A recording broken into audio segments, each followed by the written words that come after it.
Sini sebelum kita bincang kalau kita lihat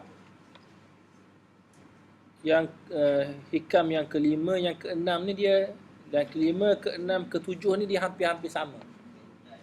Hampir-hampir sama saja. Nah, yang kelima, ijtihaduka fima dhamina laka wa taqsiruka fima tuliba minka atau talaba minka dalilun ala imtimasi al-basirati minka. Itu kita bincang dah.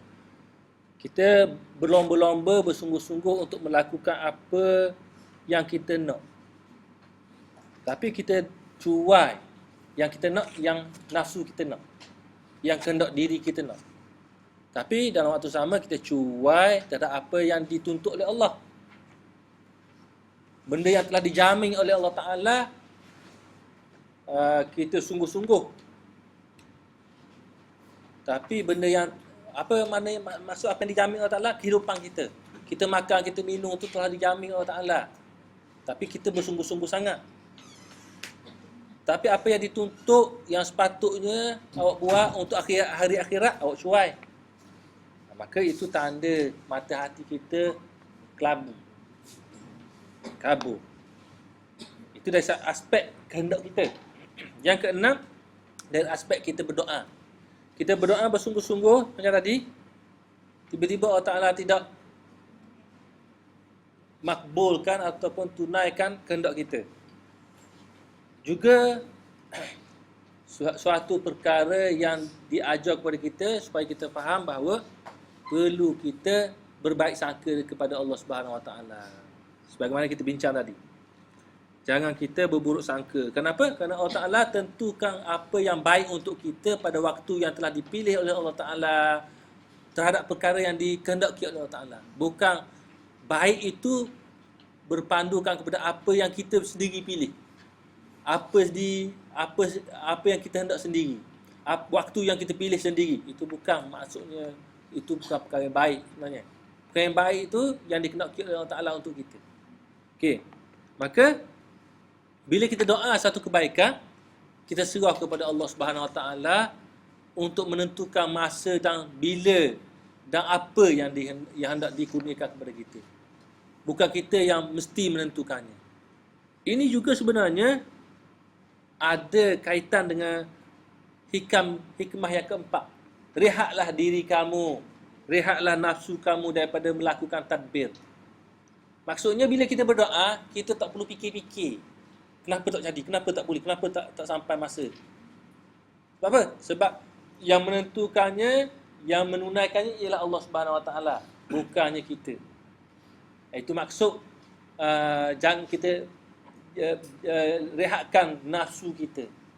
Bukan maknanya rehatkan badan kita. Badan kita zahirnya berusaha seperti biasalah. Kalau perlu makan, kalau apa perut perlu makan, makanlah. Kalau nak pandai kena belajar bersungguh-sungguh, kena belajar bersungguh-sungguh lah. Itu yang zahir. Jadi apa yang dinyatakan ini, yang hikam keempat, kelima, keenam, ketujuh yang kita nyatakan tadi, tidak ada hubung kait dengan aspek zahir. Ini aspek hati semata-mata. Ini penyerahan hati. Jadi yang ketujuh ni, Imam Ibn Athaillah mengatakan bahawa jangan kita merasa ragu. Ini sifat hati terhadap janji Allah yang belum lagi berlaku bila kita minta. Walaupun sampai waktunya dah. Walaupun sepatutnya sampai waktu dah. Kalau ikut teorinya sampai waktu dah. Kita bersungguh-sungguh, kita belajar, kita boleh jawab belaka sama masa. Sepatutnya dulu sudah. Tapi macam mana tak jadi? Tak tahu. Sebagai contoh. Yang mudah kita faham. Ataupun kita usaha berniaga sepatutnya kaya dah. Tapi tak kaya-kaya. Tak terima-terima hasilnya. Walaupun sepatutnya dah sampai waktunya. Itu yang zahir sangat tu. Maka janganlah kita buruk sangka. Jangan kita ragu-ragu. Kenapa? Kerana keraguan itu sebenarnya akan merosakkan pandangan mata hati kita. Mengkaburkan mata hati kita. Sarirah tu mata hati lah maksudnya. Sir kita. Tapi ini sebenarnya huraian semua ini merupakan huraian yang sangat zahir, yang sangat jelas. Ulama ataupun Ibnu Athaillah Sekandari dia tak mau fokus kepada perkara yang zahir ni. Awak berusaha bersungguh-sungguh tiba-tiba tak berjaya.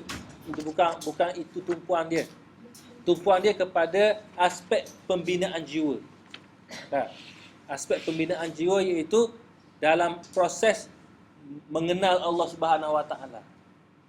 Dia usaha awak berusaha dan beribadat bersungguh-sungguh supaya hati awak akan mencapai ma'rifatullah, tetapi dalam waktu yang sama walaupun awak bersungguh-sungguh, kalau mengikut apa yang telah dinyatakan oleh masyayikh, apa yang dinyatakan oleh kitab Al-Quran ataupun hadis Rasulullah ataupun guru-guru yang membimbing kita, sepatutnya awak sampai dah.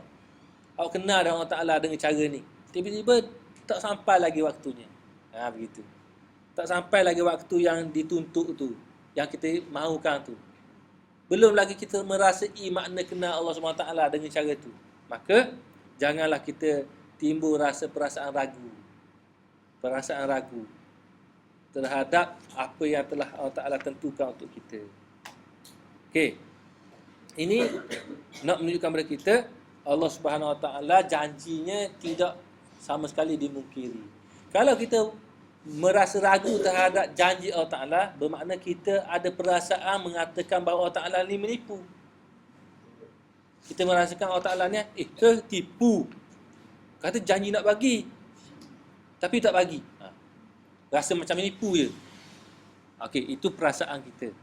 Perasaan kita itulah perasaan keraguan orang panggil. Perasaan yang menafikan makna iman.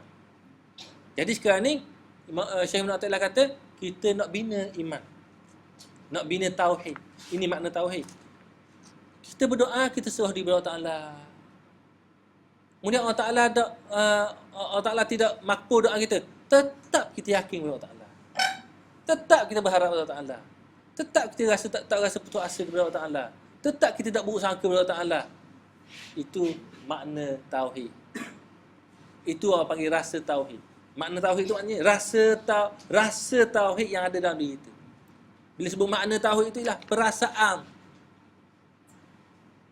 kesempurnaan Allah Ta'ala yang ada dalam diri kita. Perasaan tu yang dikatakan rasa tauhid. Rasa tauhid tu yang dikatakan iman. Maka wa in ta'ayyana zamanuhu, walaupun telah berlaku, walaupun sudah pasti waktunya berlaku. Ini biasanya kadang-kadang berlaku juga kepada salafus soleh ataupun awliyaillah.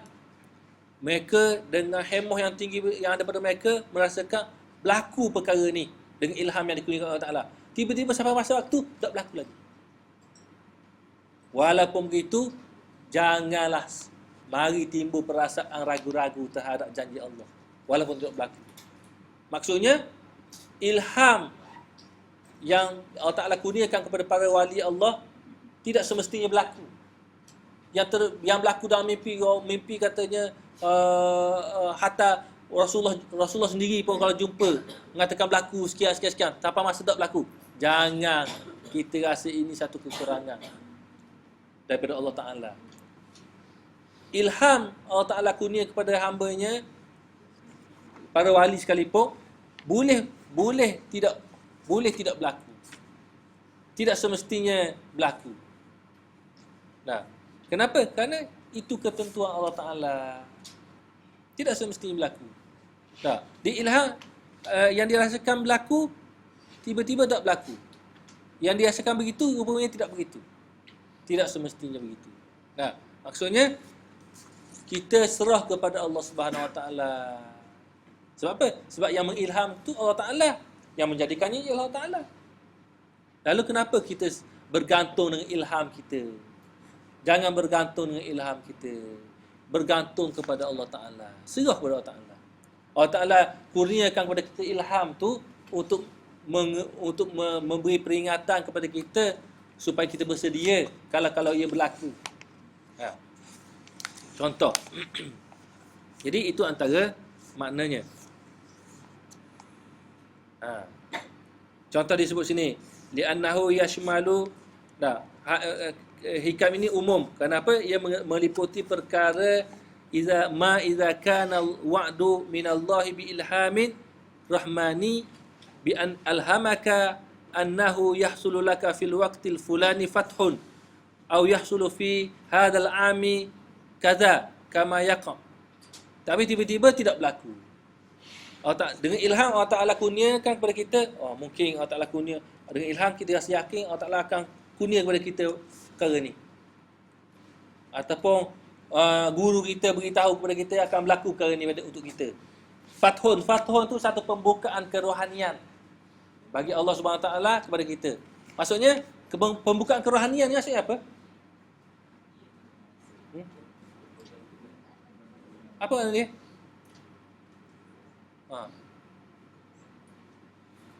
Kefahaman tauhid, kesedaran makna tauhid yang jelas, kenal Allah Ta'ala. Fathun tu satu pembukaan, pengenalan Allah Ta'ala kenal kepada kita makna tauhid. Tidak lain daripada tu. Bukan makna kenal orang yang mari kemarin siapa kita tak kenal, ataupun yang akan datang pada kita tu siapa. Bukan, tu benda yang hissi, tak ada guna. Itu bukan satu perkara yang berguna untuk seorang salik yang menuju pada kerajaan Allah Ta'ala ni, nak mendidik jiwa dia, tak penting itu. Siapa mari jumpa kita esok ke, lusa ke, ataupun orang akan buat kepada kita apa-apa ke, orang buat khianat kepada kita ke, orang buat kebaikan kepada kita ke, itu dan ini ke, berlaku pada kita, otak repang berlaku, kita akan boleh perkara ni ke, ataupun ditimpa kepada kita perkara itu ke, musibah ke, ataupun bencana ke, ataupun kebaikan ke, itu perkara yang zahir, yang tidak diberi penilaian oleh sadah sufiah. Mereka tak ambil kira betul. Itu sebagai pedomang je. Pedomang sebagai peringatan untuk berhati-hati kalau berlaku. Kalau berlaku suka kepada Allah Ta'ala. Kalau berlaku pun bersedia untuk redha kepada Allah Ta'ala. Dalam mimpi Allah Ta'ala kurnia pada seorang tu, dalam mimpi, esok minggu depan rumah awak terbakar. Terbakar ni. Betul. Kemudian tunggu. Tak jadi. Tak jadi macam mana? Adakah kita rasa sukalah, sebab apa? Sebab tak jadi. Tapi kalau lah benda tu melibatkan benda ke perkara yang kita suka, minggu depan awak boleh sebuah rumah yang awak minta tu, belum berlaku lagi, tak tahu lagi keputusan, tapi boleh dah. Awak rasa suka dah ni, awak rasa yakin dah ni, dengan ilham ataupun dengan apa yang digambarkan oleh Allah Ta'ala kepada awak. Dan awak ni seorang yang soleh lah, orang yang buat ibadat, banyak beribadat. Lalu sama masa tak boleh lagi, kita pun tahu hati, tak macam mana ni, rasa nak boleh. Maka itu maksudnya akan berlaku pada waktu-waktu tertentu. Maka jangan ini menjadi satu tumpuan. Berlaku pada setengah para wali, auliaullah. Maka mereka tidak mengambil itu sebagai satu perkara yang asas, perkara yang penting. Bahkan mereka menjadikan ia sebagai satu pedoman je. Kalau berlaku sungguh, dia redha kepada Allah Ta'ala, bersedia untuk redha kepada Allah Ta'ala. Kalau ada kebaikan, bersedia untuk bersyukur kepada Allah Ta'ala. Kalau keburukan, bersedia untuk serah kepada Allah Ta'ala. Okey, maka ini antara benda yang diberi peringatan kepada kita oleh Syekh Ibn Athaillah Sakandari. Jadi dengan sebab itu kata Syekh Ibn Athaillah Sakandari, ini kepada para masyayikh, pada para aulia. Kalaulah berlaku juga kepada kamu, wahai murid yang sedang belajar, kamu juga sedang mencari-cari jalan keredaan Allah Ta'ala, sebagaimana mereka itu telah menemuinya, maka kamu kena ingat beginilah. Jangan kamu rasa dengan sebab kelambatan apa yang dijanji itu kepada kamu, dengan sebab perkara itu kamu rasa ragu-ragu terhadap janji Allah. Jangan timbul perasaan tu. Orang lain tak tahu ni. Seorang pun tak tahu. Kita sendiri yang tahu. Maka ini merupakan satu terapi jiwa kita. Kalam ini merupakan satu terapi jiwa kita, bukan untuk kita cakap-cakap ke orang, bukan untuk kita kata-kata ke orang ataupun kita hukum orang, bukan. Ni kalang-kalang ni semua merujuk kepada bagaimana kita membentuk jiwa kita. Kita kena tahu bagaimana kita nak terapi jiwa kita. Jiwa kita ialah perasaan kita. Sebab perasaan ni memang berlaku pada siapa-siapa saja. Orang yang salafus soleh ataupun orang yang para sadah aulia pun berlaku pada mereka. Apatah lagi ataupun orang yang menjadi murid kepada sadah aulia pun, mereka itu merasai perkara itu. Apatah lagi kita yang belum melalui jalan tu, belum menempuhi jalan tu, lebih lagi. Jadi nak beritahu kepada kita, bila kita berasa begitu, bila kita rasa kekurangan pada Allah Ta'ala, dengan sebab tidak berlakunya janji-janji Allah yang dijanjikan kepada kita tu, yang kita rasakan begitu, ini merupakan suatu perasaan kurang, perasaan ragu yang menjadikan mata hati kita kabur. Nah, keyakinan kita kepada Allah Ta'ala menjadi tawar, menjadi hambar, menjadi kendor, menjadi kurang. Itu maksud dia.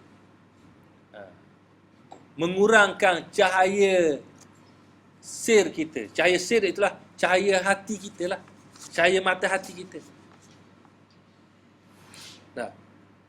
Dengan sebab itu, orang yang arif billah, orang yang kenal Allah Ta'ala. Arif billah ni ialah orang yang kenal Allah Ta'ala. Orang yang telah kenal Allah Ta'ala dengan hati dia. Bukan orang yang telah kenal Allah Ta'ala dengan maklumat dia.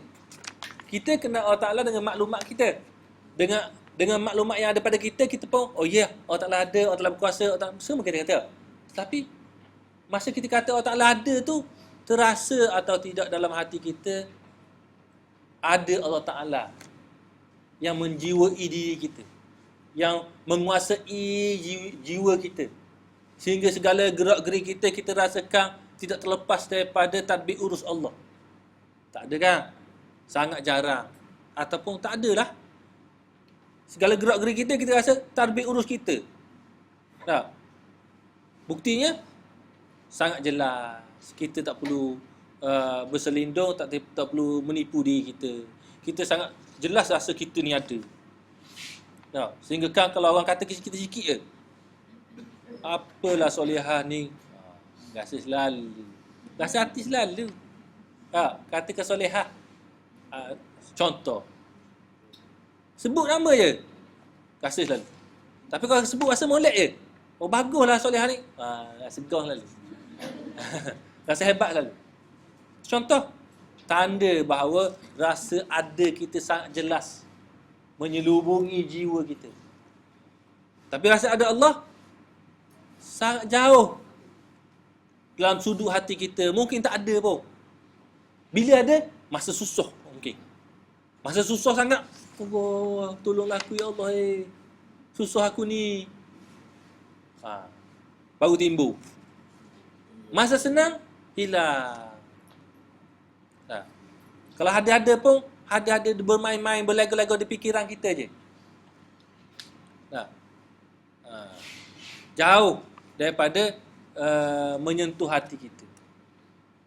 Ini maksud perasaan iman. Perasaan ada Allah Ta'ala dalam diri kita.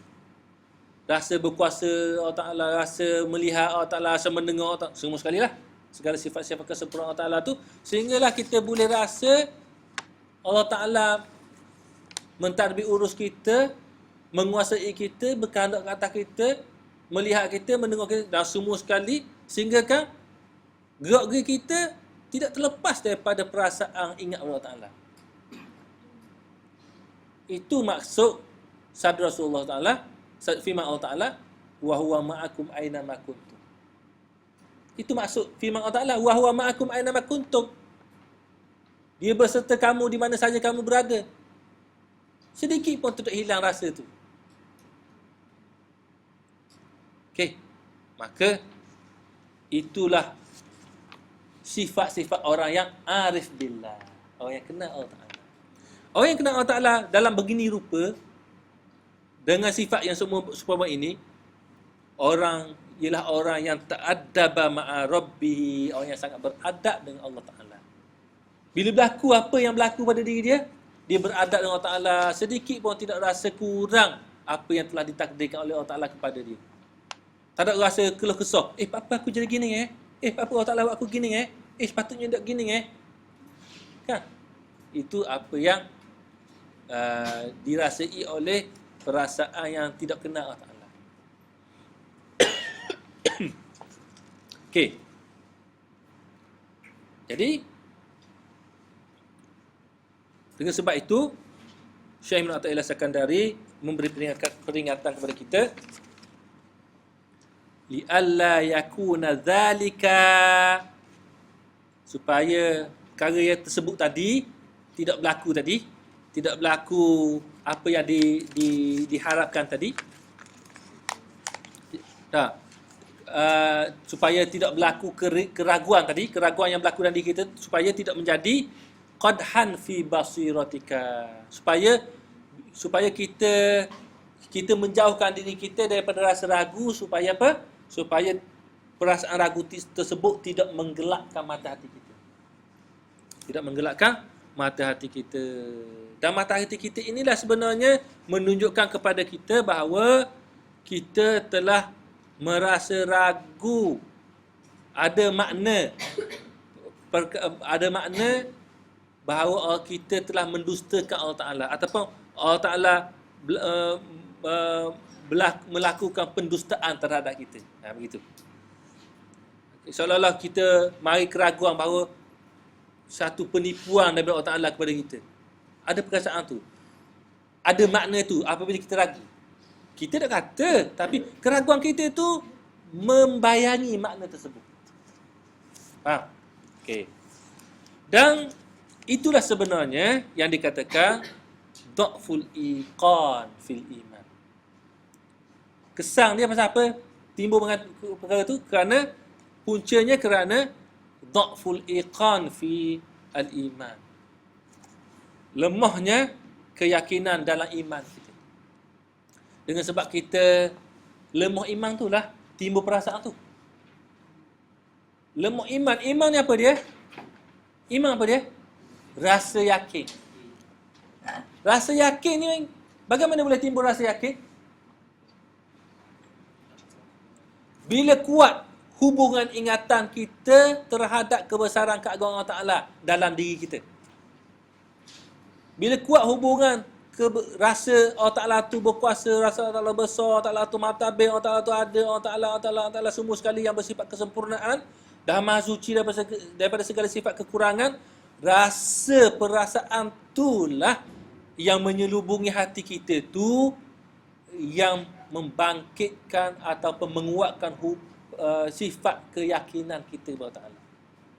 Jadi hubungan ingatan yang kuat itulah yang menimbulkan rasa yakin yang kental kepada Allah Ta'ala.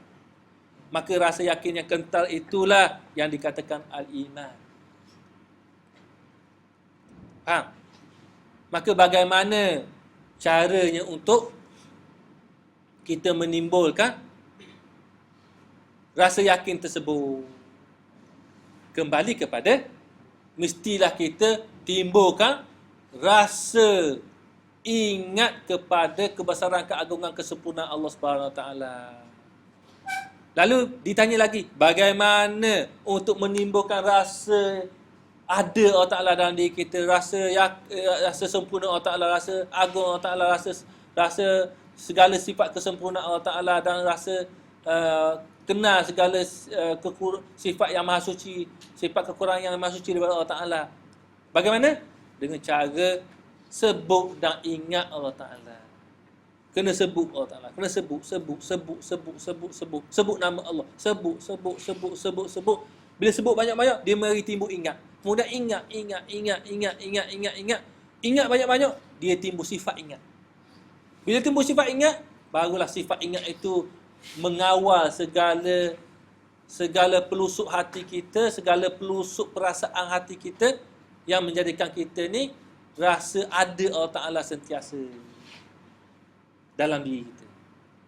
Dan rasa itulah yang mengawal segala tindak tanduk perbuatan kita. Inilah yang dikatakan wa huwa ma'akum aina ma kuntum. Nah, ini contoh ataupun sebahagian daripada makna huraian tersebut. Wallahu a'lam. Ada soalan?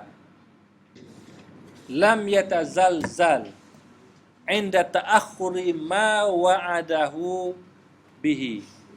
Bila dah seseorang itu dia kenal Allah Ta'ala, lalu dia beradab. Orang yang kenal Allah Ta'ala itu siapa? Orang yang beradab dengan Allah SWT.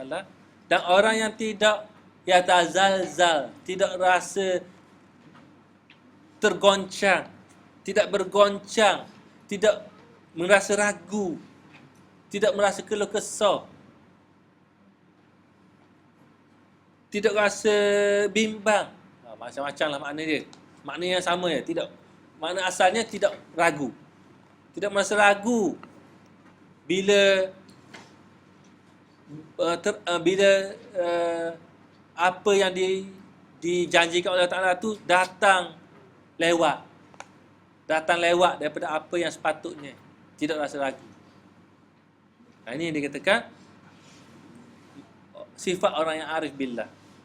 Man ta'addaba ma'a rabbi wa lam yatazalzal 'inda ta'akhuri ma wa'adahu bihi.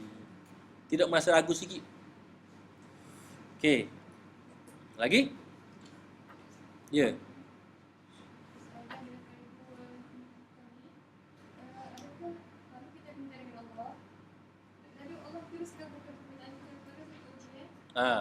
Kalau kita mohon kepada Allah Ta'ala, lalu Allah Ta'ala kurnia kepada kita.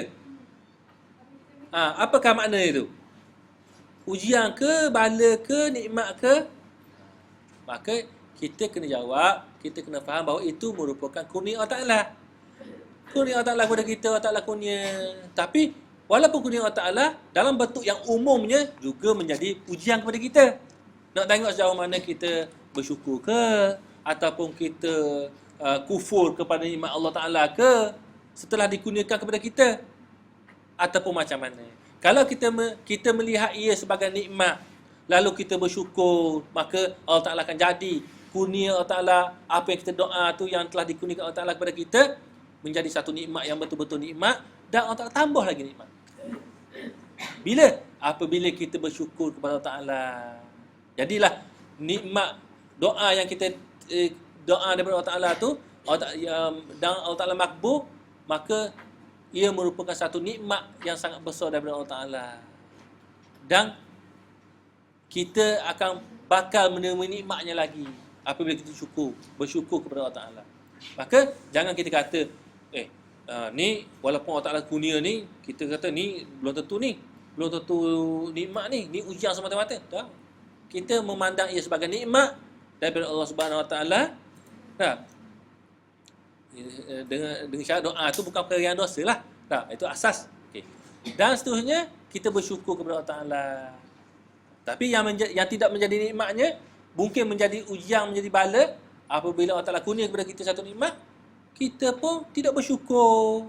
Kita doa minta Allah Ta'ala minta kejayaan daripada Allah Ta'ala. Allah Ta'ala jayakan kita, kurniakan kepada kita kejayaan, tapi kita tidak bersyukur. Tidak bersyukur kita tu sebenarnya menjadikan apa yang dikurniakan Allah Ta'ala tu sebagai ujian kepada kita. Nikmat tu zahirnya nikmat, tapi sebenarnya ujian. Tapi bagaimana yang zahirnya nikmat dan hakikatnya, batinnya nikmat juga, apabila kita memandang semuanya merupakan kurnia Allah Ta'ala dan kita bersyukur kepadanya. Lepas tu?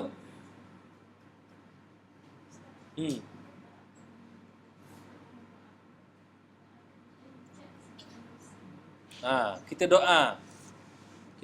Tiba-tiba Allah Ta'ala tak makbul doa kita dengan sebab dosa kita. Boleh jadi.